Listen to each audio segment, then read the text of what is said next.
ये याद रखें, पाकिस्तान की तरफ से बहुत खतरनाक किस्म के जवाब आइंदा भी आएंगे। लीडरशिप चेंज हो गई है, वो मामलात पुराने हनीमून पीरियड और वो सारी गेमें गुजर गई हैं। सो आप जब आप पाकिस्तान, इंडिया कहता था ना हम छोटी मोटी स्ट्राइक कर लेंगे, फिर हम डोमेस्टिक ऑडियंस से जाके अप्रूवल ले लेंगे और हमारी बल्ले बल्ले हो जाएगी, वो नहीं है। अब गेम बदल गई है। ये मेरी तरफ से प्लीज पैगाम जो है वो दे दीजिएगा वहां।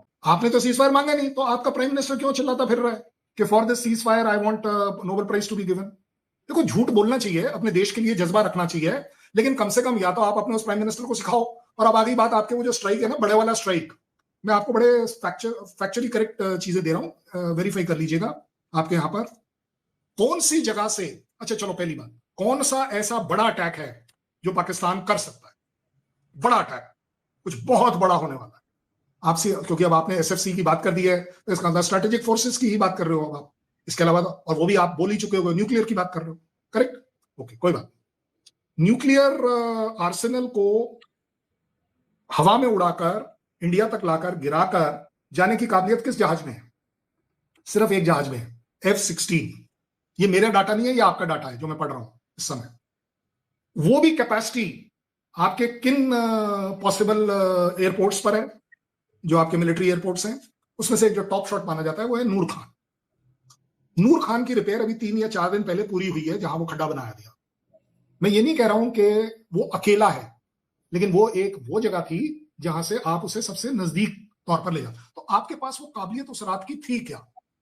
वैसे मैं अब आपको सच बता दूं कि यस, इसमें कोई डाउट नहीं है कि 10 तारीख की रात को कुछ बहुत बड़ा होने वाला था। और इसीलिए ऑफिशियल है अब ये जो मैं आपको बता रहा हूं कि आपके डीजीएमओ ने कॉल करके बोला कि जनरल साहब, आपके कौन से वो वेक्टर आपने अभी बाहर निकाले हैं, वो हमारी नजर में है, आप उन्हें मत चला दीजिएगा। तो अब मुझे तो ये नहीं समझ आ रही कि मैं किस जर्नल पर विश्वास करूं या किस कमर चीमा पर करूं। कमर चीमा का जज्बा ठीक है, अपनी कंट्री के लिए होना चाहिए, बट वो जज्बा जो है ना, वो सच्चाई पर होना चाहिए, वेल कंसिडर्ड होना चाहिए। भाई आप ही कह रहे हो, इवेंट्स में बात करी, आप ही कह रहे हो, लेकिन आप ये बात करने को राजी नहीं हो कि हाँ भाई, गिड़गिड़ाता हुआ शाहबाज शरीफ गया था। और ये पहली बार नहीं है, आपकी हिस्टोरिकल है। कारगिल में भी आप ही के प्राइम मिनिस्टर गए थे कि जनाब बचा लीजिए, रोक दीजिए, तब भी नहीं रोका गया था, वो तो बाद में रुक गई, एक अलग बात है। देखिए, as far as India is concerned, हमारा आपके यहाँ कोई जमीन लेने का कहीं कोई इंटरेस्ट इन्वॉल्व नहीं है, लेकिन आज आपके पास ये क्लियर है कि हमारी एक नई पॉलिसी है, एक डिक्लेयर्ड पॉलिसी है इस कंट्री की कि आपका न्यूक्लियर ब्लफ अब आगे नहीं चलेगा। आपने जो चलाना है चला, हमने आपको नकारा कर दिया यार कि हमने न्यूक्लियर ही चलाना है। न्यूक्लियर से आप ही न्यूक्लियर की बात कर रहे हो, बड़ा मैंने तो न्यूक्लियर का नाम ही नहीं लिया सर जी। मैंने आप रिवाइंड करो, आपने न्यूक्लियर वर्ड बोल दिया, मैं क्या करूं? आई कोटेड जेडी वैंस, मैंने नहीं कुछ भी बोला, मैंने जेडी वैंस को कोट किया, एक बात। और दूसरी बात, जेडी वैंस के टेलीफोन में आपको जरूर सुन जाता है, बाकी किसी को नहीं सुनता, पता नहीं क्या कर रहा है। मोदी साहब को भी सुना गया था सब, उनको भी, उनके भी कान खड़े हो गए थे मोदी साहब के भी। यू नो इट कि ये जो टॉक्स होते हैं, ये कमर चीमा और शैलेंद्र सिंह नहीं सुन सकते, they are much much beyond that. But I don't know आप कौन सी दुनिया में जी रहे हैं। मैं अच्छा चले कल साहब, ये तो हमारे चलता रहना है। ये बताएं कि ये एक्सरसाइजेस क्यों कर रहे हैं आप इतने बॉर्डर के ऊपर? क्या क्या गुस्सा है यार आपको? मतलब क्या अभी आपको वो खिचड़ियां चढ़ रही हैं पाकिस्तान के ऊपर, खिचड़ियां समझते हैं आप कल साहब? मतलब बड़ी हो रहा है कि यार जो मई में हम चाहते थे हमें हुआ नहीं, अब दोबारा जरा थोड़ा सा इनको थोड़ा सा ना कुछ करें। अब पाकिस्तान ने भी नोटम जारी कर दिया, उन्होंने कहा ठीक है इनके इंजे से ही, क्योंकि ये कोई हरकत करेंगे तो हम अपना जो आसमान पे हमारे भी बर्ड्स चल रहे होंगे उसी वक्त जवाब दे दो। तो ये बताएं, ये अपना भी खर्चा कर रहे हैं, हमारा भी खर्चा कर रहे हैं, अपने भी मतलब ईगो को सेटिस्फाई करना चाहते हैं कि यार चलो कोई नहीं, खैर है यार, कर लेते हैं। मतलब क्या फौजियों को वक्त डाला हुआ बेचारा, आपकी पेटी भाई है कल साहब। मुझे पता है आपको जब हुकूमत की तरफ से इस तरह के गैर जरूरी ऑर्डर आते हैं अपनी ईगो सेटिस्फाई करने के लिए, फौजियों को कहता है मर गए यार, ये अब क्या करना पड़ेगा। तो ये सुने सदरन कमांड को ऊपर लेके आ रहे हैं, उनसे भी कुछ ट्रेनिंग करा रहे हैं, ये क्या चल रहा है कल साहब?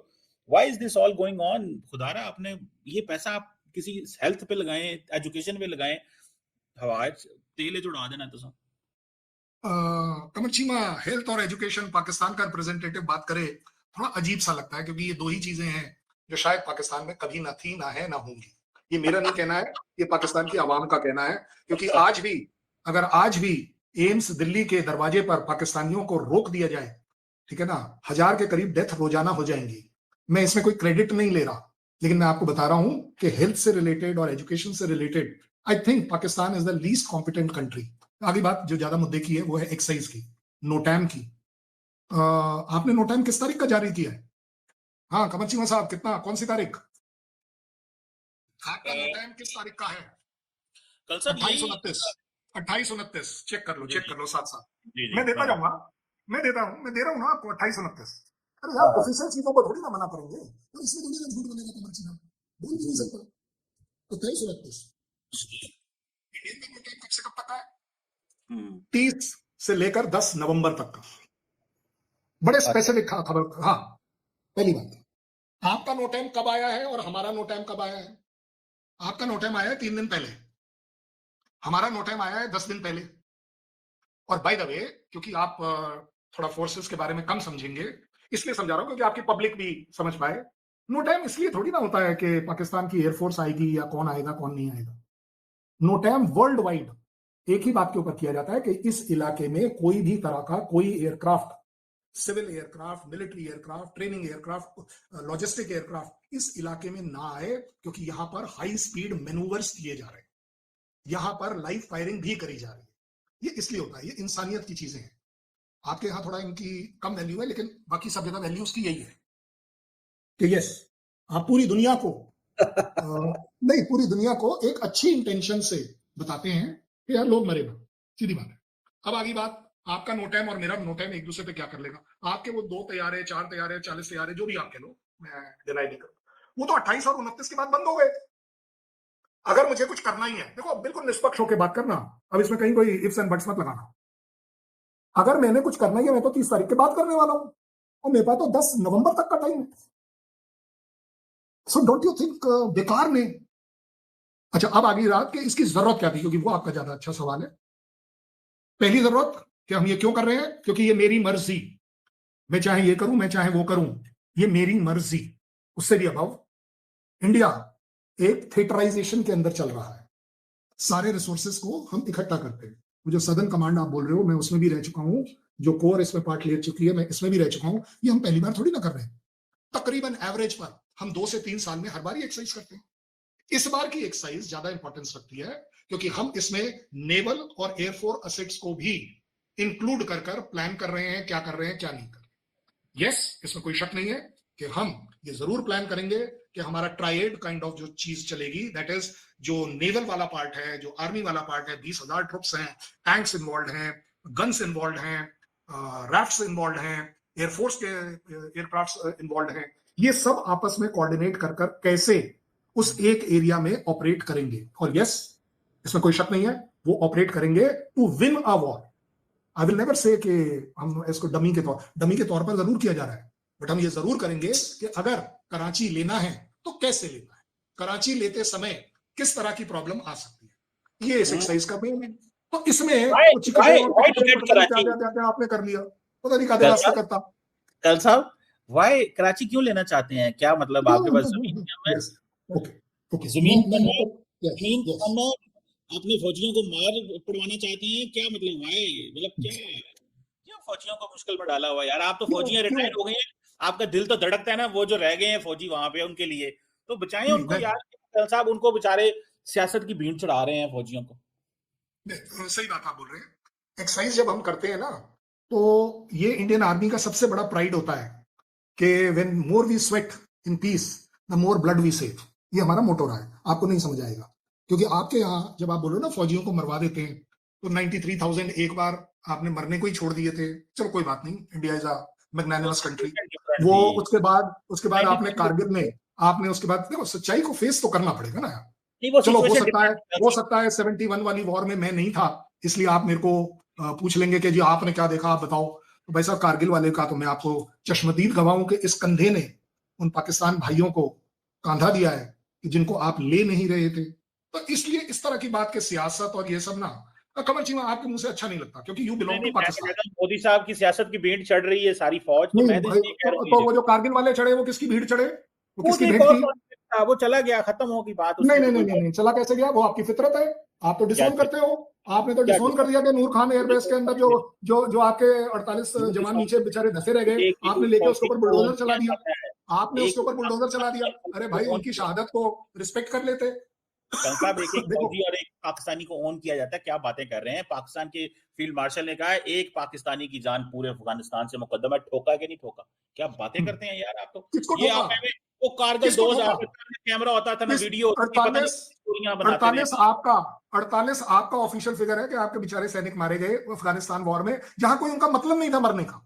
ओ भाई क्या बचा बॉर्डर रहे थे? नहीं, आपकी 48 वो जो पुलिस चौकियां, आपकी जो पुलिस चौकियां छोड़कर वो जा रहे थे, भाग रहे थे, और भाई मुझे अफगानिस्तानी उसको लूट कर रहे थे, वो गलत वो था। नहीं, दरअसल तो क्या आप था? पता है क्या, वो सारा मीडिया सुनते हैं जो आपको फेक इन्फॉर्मेशन डालता है। आपको जब क्रेडिबल इन्फॉर्मेशन लेनी हो मुझे कॉल कर लिया करें, मैं आपको बताऊंगा। कल साहब भाई अफगानिस्तान में ये तो बोल दिया, पूरी दुनिया को पता है, आप बिल्कुल ठीक बोल रहे हैं, ये दुनिया को पता है अफगानिस्तान में कि आपने अगर एम्बेसी बोल अगर रहे हैं। क्रेडिबल इंफॉर्मेशन नहीं चाहिए तो पाकिस्तान में जाइए, वहां जरूर मिलेगी नॉन क्रेडिबल वाली। अच्छा अच्छा, बड़ी कल साहब सीधी ये गल है। बताएं, नहीं, कल ये साहब मेरा नहीं कहना है। आप आपने एक काम करो ना, आप अगले बार किसी शो में बाकी पाकिस्तान पैनलिस्ट के साथ आना, मैं आपको उनसे सुनवा दूंगा कि कल जनाब साहब हमारे यहाँ तो झूठ, हमारे यहाँ तो कल झूठ साहब बोलना ही मुझे अपने आप में हमारा धर्म है, जबकि मैं मैं तो कहता अगेंस्ट लिखा। मैं अब क्या आपको क्या कहूँ, मोदी साहब ने अपने पूरे पूरे दोस्त रखे हुए हैं जिनसे वो टीवी स्टेशन खरीदते हैं, जो पूरा पूरा झूठ बोलते हैं सारा दिन। झूठ के पैसे मिलते हैं, सच के तो पैसे नहीं वहां पे मिलते। अब छोड़ें इस चीज को। आखिरी एक सवाल कल साहब, अफगानिस्तान में तालिबान से मोहब्बतें, एम्बेसी खोल दी वहां पे कल साहब। मतलब तालिबान जिनको आप लोग मतलब कुछ भी नहीं मानते, तो वहां पे एम्बेसी क्यों खोल रहे हैं कल साहब, इतनी हाईएस्ट लेवल पे ये चीज। इंडिया के अंदर बड़ी लड़ाई हो रही है कि यार हम हमन से क्यों ताल्लुकात बना रहे हैं। लोग इंडिया के अंदर इस पे बड़ा कंडेम कर रहे हैं मोदी साहब की गवर्नमेंट को, जयशंकर साहब को। तो व्हाट वाज द नीड, जरा कुछ 2 मिनट में अगर हमें बताएं ताकि। एम्बेसी क्यों खोल दी? मेरी मर्जी, ये मेरे देश की मर्जी है। I don't get influence by anybody else. ये मेरे देश की मर्जी है, पहली बात। 2021 और 2025 सिचुएशन सेम नहीं है, और मैं firmly as a student of international law believe करता हूं there are no permanent friends and foes. हमारी आपके साथ एक अच्छी थी ना, मोस्ट फेवर्ड नेशन आप ही को दिया था हमने। हमारी जो बस यात्रा है वो आप ही के यहाँ चली थी, हमने तो कोशिश करी थी। आपने कर्म ऐसे किए कि आपके साथ कुछ और हो गया। There are no permanent, I agree on that. आधी बात इंडिया में कुछ लोगों ने उसे कंडेम किया, बिल्कुल क्यों नहीं किया। हमने तो 2 दिन तक, जिस दिन वो आए थे उस दिन भी यही था कि हम अभी तक अफगानिस्तान की तालिबान गवर्नमेंट को रिकॉग्नाइज नहीं करते हैं। हमने चेंज थोड़ी ना किया था उस दिन, ये तो डिसीजन उसके बाद के है। और आधी बात कंडेम, कमर चीमा साहब आपका तकलीफ ये है, आपकी कंट्री में डेमोक्रेसी और फ्रीडम का टेस्ट आपको नहीं है। आपके यहां सिर्फ एक माई बाप है, आईएसआई एंड आर्मी। आपके यहां उतना खौफ है कि आप उसके अलावा कहीं कोई बात डेमोक्रेटिकली सोच नहीं सकते। उस एक बेचारे ने, इमरान खान ने सोचा, तो अब आज उसकी बेचारे की मेडिकल रिपोर्ट आ गई कि he has been sexually harassed, और पता नहीं क्या क्या बोल दिया किसी ने आपके यहीं पर। क्या नहीं, बातें कर। मुझे मुझे ज्यादा बड़ी बात है, कंडेम वाली बात।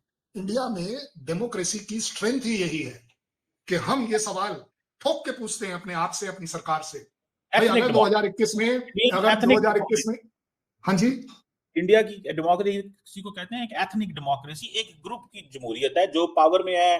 जैसे फॉर एग्जांपल फ्रेंच एक स्कॉलर है, वो कहते हैं क्रिस्टोफर जैफलर्ट कहते हैं कि ये एथनिक डेमोक्रेसी है कि एक ग्रुप जो है वो पावर में है और उन्हीं की जमहूरियत है। बाकी जो ग्रुप है, एथनिक ग्रुप है, उनको तो कोई, उनके लिए जमहूरियत नहीं है। उनके लिए तो डंडे मारे पड़ती हैं और उनको तो बहुत कुछ कहा जाता है। तो एक ग्रुप की जमहूरियत कहा करें, चलो जमहूरियत वो ना ग्रुप करें। नाम कर दो। चलो आपने इतनी रिसर्च करी है तो नाम भी बता दो, क्या है वो एथनिक ग्रुप का ये नाम? एक एथनिकली आप ही एक ग्रुप है जो डोमिनेट करता है रिलीजियसली इंडिया के अंदर, वही है और नाम दे क्या दो ना, नाम दे दो ना। मतलब जो आपका तो मेजोरिटी में दोस्त है, है, तो आपका तो जो लगते जिगर है, आपका जो तो लगते जिगर है भाई। आप हर चीज में उसी का नाम लेते हो तो आज भी ले लो।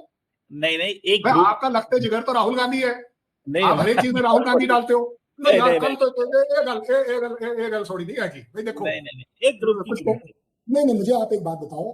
आज की डेमोक्रेसी ऑफ इंडिया में कोई दो आदमी हमारे कैबिनेट में वो दिखा दीजिए, गवर्नमेंट ऑफ इंडिया के कैबिनेट में, जो एक दूसरे से रिलेटेड हो। चलिए बताइए, कि जो एक ही फैमिली के मेंबर हो। ये कौन सी बात है कि एक फैमिली से अरे भाई हाँ। आपने कहा एथनिक ग्रुप है, अब एथनिक ग्रुप में आप बताइए ना कि कौन है। हमारे यहाँ भाई तो टोटल डेमोक्रेसी है जनाब। अरे अब जो जो बाकी हैं आप देखिए ना कल साहब, आपको पता है वहां पे बाकी क्या हो कौन? रहा है? आपको नहीं, पता है मैं तो वहां पे बोल, क्या हो रहा है? ये सारी गेमें हो रही हैं वहां पे। कोई जमहूरियत, इलेक्टोरल अथॉरिटेरियनिज्म कहा जाता है, इलेक्टोरल अथॉरिटेरियनिज्म। कमर मोदी साहब जो हैं कमर कि मोदी साहब अपने दोस्त को $3.9 बिलियन की फेवर दिलवाने लगे थे इंश्योरेंस कंपनी से। ये क्या छोड़ें आप, हमें जमहूरियत की कहानियां ना सुनाएं। जमहूरियत उधर नहीं होती। जमहूरियत वो होती है जिसमें ये जमहूरियत ये नहीं है कि अपने दोस्त को फेवरें दें और बाद में अवाम के पैसे से वो भी दिलाएं। अब आप मुझे पता है आप नहीं बोल सकते कल साहब, मैं आपको मजबूर नहीं मेरे को क्या नहीं बोलना, मैं सिर्फ एक लास्ट आपको लाइन एडवाइस ये दूंगा, कमर यू आर नॉट, आपका बिल्ट अप मेकअप जो माइंड का है वो नहीं समझता कि व्हाट इज डेमोक्रेसी। आपके कंट्री में ना कभी थी, ना कभी है, ना कभी होगी। कोई एक सरकार जो बेचारी 5 साल निकाल गई हो वो बता दो, कोई एक सरकार जैसे पाकिस्तान आर्मी ने अपॉइंट ना किया हो वो आप बता दो। आपके यहाँ डेमोक्रेसी की बात कैसे सोच सकते हो आप?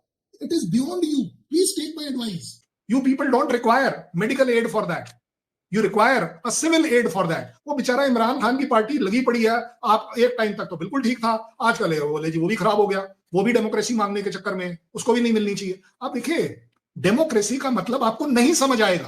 अब आप यूएस ट्रंप से आजकल आपकी बड़ी जप्पियां पप्पियां है ना, आप एक बात बताइए, उसको अपनी गवर्नमेंट को ठप क्यों करना पड़ा? क्यों उसको पैसे नहीं मिल रहे? This is called as democracy, कि जो गवर्नमेंट एक्सपेंडिचर के पैसे हैं वो अप्रूव नहीं कर रही सेनेट, कि नहीं भाई आप बताओ। This is that doesn't mean कि ट्रंप गिर गया। आपको नहीं समझ आएगा डेमोक्रेसी का मतलब। Democracy is not far away, it is even far away from your dreams, and that is why you and your country are suffering more and more.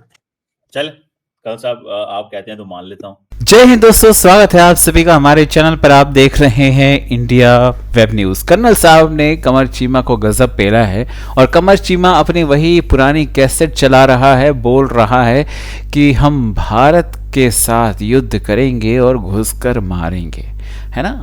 गजब है भाई, इतने बुरी तरह से ये पेले गए हैं ऑपरेशन सिंदूर में, लेकिन ये बैठा ज्ञान पेल रहा है। अरे भाई सुन, सबसे पहली बात ये है कि क्लियर कर दूं तुझे, ये जो देश है ना ये शांति चाहता है, लेकिन अगर तूने शांति भंग करने की कोशिश की तो सर्जिकल स्ट्राइक भी करता है, जैसे पहले करता आया है, और जंग के लिए भी तैयार रहता है। और जो तू डेमोक्रेसी की बात कर रहा है, अपने देश की हालत देख, अपने मुल्क में देख, वहाँ मीडिया आर्मी के अंडर है, लोग रोटी के लिए तरसते हैं और लेक्चर इंडिया को देते हो डेमोक्रेसी पर। तुम्हारे यहाँ कभी डेमोक्रेसी आई है? चलो तुम मानते हो कि भाई तुम्हारे यहाँ डेमोक्रेसी नहीं है, तो तू होता कौन है सवाल पूछने वाला? भारत में लोग मोदी से लेकर राहुल गांधी सब पर मीम बना लेते हैं, ट्वीट कर लेते हैं, कोई फौज नॉक करने नहीं आती है। ये होती है डेमोक्रेसी, जिसमें लोग खुद अपने लीडर्स को क्वेश्चन करते हैं। और जो तू ये बोल रहा है ना कि हम पहले जैसे नहीं रहे, हमारे पास चीन की ताकत है, अमेरिका का सपोर्ट है, भाई बहुत पुरानी बात हो गई। तेरे पास सपोर्ट रहा होगा, लेकिन भारत अभी सर्जिकल स्ट्राइक हुआ था ना, कौन बीच में आया बोलने के लिए? किसी की हिम्मत थी बोलने के लिए? नहीं थी। भारत रिएक्ट नहीं करता, भारत सीधा रिजल्ट देता है पाकिस्तान को पेल के। हमारे यहाँ 140 करोड़ लोग हैं, सब मिलकर देश चलाते हैं, किसी जनरल का ऑर्डर यहाँ नहीं चलता है। और भारत किसी से डरता नहीं है, न दिखावा करता है। हमारी पॉलिसी बिल्कुल सिंपल है, जो देश से प्यार करेगा हम उसको गले लगाएंगे, जो देश को धमकाएंगे उनको सबक सिखाएंगे। इसलिए कंवर चीमा, तुमको एक मैसेज दिया जाता है कि भारत माइक्रोफोन से जवाब नहीं देता है, मिसाइल से देता है। तो ज्ञान देना तो भाई तो अपने लोगों को दे, उनको सिखाओ कि कैसे मुल्क को संभाला जाता है बिना फौज के सहारे। भारत को ज्ञान देना छोड़ दो, वरना हिस्ट्री खुद सिखा देगी कि इंडिया को छेड़ने का रिजल्ट क्या होता है। आप लोग क्या कहते हैं कमेंट करके बताएं। चैनल पर नए हैं तो चैनल को सब्सक्राइब करें, इस वीडियो को लाइक करें और शेयर करें। जय हिंद, जय भारत।